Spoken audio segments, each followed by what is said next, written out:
বন্ধুসকল আপোনালোকে কেতিয়াবা নহয় কেতিয়াবা টাইম মেচিন অথবা টাইম ট্ৰেভেলাৰৰ কথা নিশ্চয় শুনিছে নতুবা কৰবাত পঢ়িছে এই টাইম মেচিন অথবা টাইম ট্ৰেভেল আসলতে কি আপোনালোকে জানেনে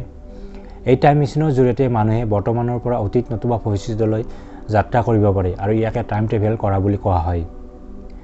বিজ্ঞানীসকলৰ মতে এই টাইম ট্ৰেভেল এটা কাল্পনিক ধাৰণাহে মাথো ই কেতিয়াও সঁচা হ'ব নোৱাৰে তথাপিও সময়ে সময়ে এনেকুৱা কিছুমান ঘটনা ঘটি আছে যে যাৰ ফলত আমি ভাবিবলৈ বাধ্য হওঁ যে টাইম ট্ৰেভেল হৈ আছে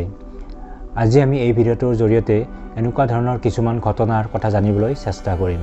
নমস্কাৰ ফ্ৰেণ্ডছ মই বনজিতে আপোনালোকক স্বাগতম জনাইছোঁ আসাম ৱেব চেনেললৈ আৰু আপোনালোকে চাই আছে আসাম ৱেব চেনেলৰ কিছুমান নজনা কথা সিৰিজৰ প্ৰথম খণ্ডতে ভিডিঅ'টি আৰম্ভ কৰাৰ আগতে আপোনালোকক এটি সৰু অনুৰোধ আপোনালোকে যদি মোৰ এই ইউটিউব চেনেলটো ছাবস্ক্ৰাইব কৰা নাই তেতিয়াহ'লে ছাবস্ক্ৰাইব কৰি লওক লগতে নটিফিকেশ্যন বেলটো দবাই অল কৰিবলৈ নাপাহৰিব আহক আমি ভিডিঅ'টো আৰম্ভ কৰোঁ নম্বৰ 5 চাইনাৰ চুইচ ঘড়ী 2008 চনৰ ডিচেম্বৰ মাহত চাইনাৰ পুৰাতত্ত্ববিদসকলে এটা 400 বছৰ পুৰণি ৰজা মহাৰাজাৰ কফিন উদ্ধাৰ কৰিছিল আৰু যেতিয়া এই কফিনটোৰ চাফ চিকুণৰ কাম আৰম্ভ কৰা হৈছিল তেতিয়া এই কফিনটোৰ গাত লাগি থকা অৱস্থাত এটা আঙুঠিৰ নিচিনা ধাতুৰ বস্তু পোৱা গৈছিল যেতিয়া এই আঙুঠিৰ নিচিনা ধাতুৰ বস্তুটো ভালদৰে পৰীক্ষা কৰা গৈছিল তেতিয়া সকলোৱে আচৰিত হৈছিল কাৰণ এইটো আছিল আঙুঠি আকাৰৰ এটা আধুনিক ঘড়ী ঘড়ীটো বন্ধ অৱস্থাতে আছিল আৰু ঘড়ীটোত 10:06 দেখুৱাই আছিল ঘড়ীটোৰ পিছফালে ইংৰাজীত লিখা আছিল সুইচ বুলি অৰ্থাৎ এই ঘড়ীটো ছুইজাৰলেণ্ডত বনোৱা হৈছিল কিন্তু আচৰিত কথাটো হ'ল 4 বছৰ আগতে ছুইজাৰলেণ্ডৰ কোনো অস্তিত্বই নাছিল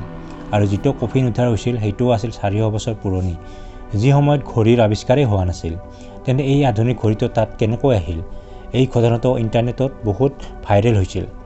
গতিকে ইয়াৰ পৰা অনুমান কৰিব পাৰি যে টাইম ট্ৰেভেল হৈ আছে আৰু মানুহে বৰ্তমানৰ পৰা অতীত তথা ভৱিষ্যতলৈ যাত্ৰা কৰি আছে নম্বৰ 4 টাইম ট্ৰেভেলিং মামি মংগোলিয়াৰ আল্টিয়া পাহাৰত 10 ফিট তলৰ গুহা এটাত পুৰাতত্ত্ববিদসকলে 1500 বছৰ পুৰণি এটা মামি উদ্ধাৰ কৰিছিল যিটো দেখিবলৈ অলপ বেলেগ ধৰণৰ আছিল কাৰণ এই মামিৰ ভৰিতে লাগি আছিল এযোৰ ৰঙা ৰঙৰ জোতা আৰু এই জোতাযোৰত 3ডাল ষ্ট্ৰিপ অঁকাই আছিল যিটো আজিকালি এডিডাছ জোতাত দেখিবলৈ পোৱা যায় আৰু এই আৱিষ্কাৰটোকে এছিয়াৰ ভিতৰত আটাইতকৈ ডাঙৰ আৱিষ্কাৰ বুলি পুৰাতত্ত্ববিদসকলে ক'ব খোজে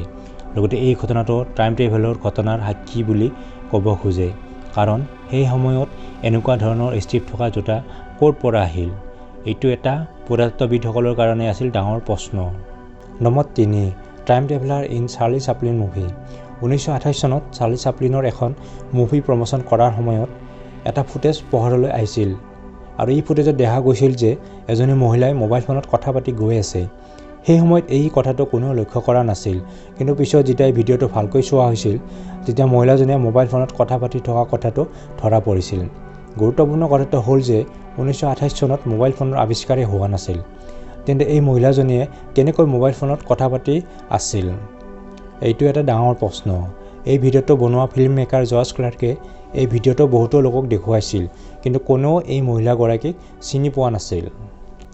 নম্বৰ 2 টাইম ট্ৰেভেলিং হিপষ্টাৰ এই ফটোখন ভালকৈ চাওক আৰু মন কৰক ফটোখনত কিবা আজব ধৰণৰ দেখা পাইছে নেকি এই ফটোখন কেনাডাৰ ৱেবছাইট ভাৰ্চুৱেল মিউজিয়ামৰ পৰা লোৱা হৈছে আৰু ফটোখন 1941 চনত কেনাডাৰ প্ৰিন্স চাউথ হোপৰ উদ্ঘাটনৰ সময়ত লোৱা হৈছিল এই ফটোখন সম্পূৰ্ণ বাস্তৱ আছিল আৰু ইয়াক কোনো ধৰণৰ এডিটিং কৰা হোৱা নাছিল এই ফটোখনত দেখা পোৱা মানুহজন অন্য মানুহতকৈ অলপ বেলেগ আছিল এই মানুহজনে পিন্ধি থকা কানি কাপোৰ সম্পূৰ্ণ আধুনিক আছিল লগতে চুলিৰ ষ্টাইল পিন্ধি থকা চশমা আৰু হাতত লৈ থকা DSLR কেমেৰাটো দেখাত আধুনিক যুগৰ দৰে আছিল তেতিয়াহ'লে কি এই ব্যক্তিজন টাইম ট্ৰেভেল কৰি অতীতলৈ গুচি গৈছিল নেকি নে অন্য কিবা ৰহস্য আছিল কোনেও নাজানে নম্বৰ 1 18 বছৰ পুৰণি মোবাইল ফোন 2015 চনত এটা নিউজ খুব ভাইৰেল হৈছিল আৰু এই নিউজটো কি আছিল আপোনালোকে জানেনে অষ্ট্ৰিয়াত খননৰ কাম কৰি থাকোঁতে এটা 18 বছৰ পুৰণি মোবাইল ফোন উদ্ধাৰ কৰা হৈছিল আৰু এই মোবাইল ফোনটো দেখিবলৈ আজিৰ যুগৰ নোকিয়া ফোনৰ দৰে আছিল কিন্তু আচৰিত কথাটো হ'ল যে 18 বছৰ আগতে মোবাইল ফোন কেনেকৈ থাকিব পাৰে তেতিয়াতো মোবাইল ফোনৰ আৱিষ্কাৰেই হোৱা নাছিল এই মোবাইল ফোনটোৰ কিপেডত চুমেৰিয়ান লিপিত কিছুমান শব্দ লিখা আছিল আৰু এই ভাষাটো এটা ৰহস্য আছিল আৰু যিসকলে ইয়াক উদ্ধাৰ কৰিছিল তেওঁলোকেও সঠিকভাৱে ক'ব নোৱাৰিলে যে এইটো ফোনেই আছিল নে অন্য কিবা আছিল কিছুমানে আকৌ এইটো এলিয়েনৰ মোবাইল ফোন বুলিও কৈছিল। বহুতো লোকে আকৌ ক'ব বিচাৰে যে কোনোবা টাইম ট্ৰেভেলাৰে ইয়াক 18 বছৰ পিছলৈ লৈ গৈছিল। এই ঘটনাটোও এটা টাইম ট্ৰেভেলৰে প্ৰমাণ বুলি ক'ব পাৰে। ফ্ৰেণ্ডছ, এই ফেক্টছ কেইটাৰ আপোনাৰ কোনটো আটাইতকৈ বেছি ভাল লাগিল কমেণ্ট বক্সত জনাবলৈ নাপাহৰিব। আৰু এই ভিডিঅ'টো লাইক, শ্বেয়াৰ লগতে মোৰ চেনেল আছাম ৱেব ছাবস্ক্ৰাইব কৰিব নাপাহৰিব। লগ পাম নেক্সট ভিডিঅ'টোত। এতিয়ালৈ ধন্যবাদ।